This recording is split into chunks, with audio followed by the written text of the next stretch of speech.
فاطمہ بھٹو کے ہاں ننھے مہمان کی آمد۔ پاکستان کے سابق وزیر اعظم ذوالفقار علی بھٹو کی پوتی فاطمہ بھٹو کے ہاں بیٹے کی پیدائش ہوئی ہے۔ انہوں نے اپنے ہاں ننھے مہمان کی آمد کی اطلاع اپنی ایک ایکس پوسٹ کے ذریعے دی۔ انہوں نے بیٹے کی پیدائش اور نام کے حوالے سے اطلاع دینے کے لیے نیلے تھیم کا ایک پوسٹر جاری کیا جس پر نام بھی درج تھا۔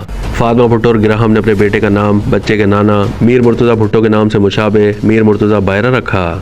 انہوں نے اپنی طویل پوسٹ میں لکھا ہے کہ گراہم اور میں اپنے بچے کی پیدائش کی خبر سنا کر بہت خوش ہیں۔ انہوں نے کہا کہ ہم اپنے بیٹے کو ایک ایسا نام دینا چاہتے تھے کہ جب وہ دنیا میں اپنا ایک مقام حاصل کرے تو وہ نام اسے ہمت دے۔ میں ایک ایسا نام چاہتی تھی جو اس کی زندگی میں الہام کا کام کرے، جو میرے بیٹے کی ماں کے دل کے بہت قریب ہو، زندگی بھر اسے آرام دے اور محفوظ محسوس کروائے۔ جب بھی میں نے سوچا کہ ایسا نام کیا ہو سکتا ہے تو ہمیشہ میں نے اپنے پیارے والد کا نام اپنے ذہن میں پایا۔ اپنی پوسٹ کے اختتام میں انہوں نے اپنے چاہنے والوں سے دعاؤں میں یاد رکھنے کی درخواست کی۔ خیال رہے کہ فاطمہ بھٹو پچھلے سال اپریل میں رشتہ ازدواج میں منسلک ہوئی تھیں۔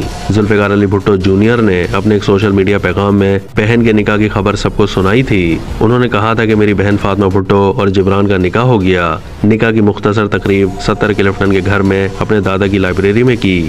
فاطمہ بھٹو شاعرہ اور ادیبہ ہیں اور وہ پاکستان، امریکہ اور برطانیہ کے مختلف اخباروں میں کالم بھی لکھتی ہیں۔ 1997 میں 15 سال کی عمر میں فاطمہ بھٹو کا پہلا شعری مجموعہ آکسفورڈ یونیورسٹی پریس پاکستان سے شائع ہوا تھا۔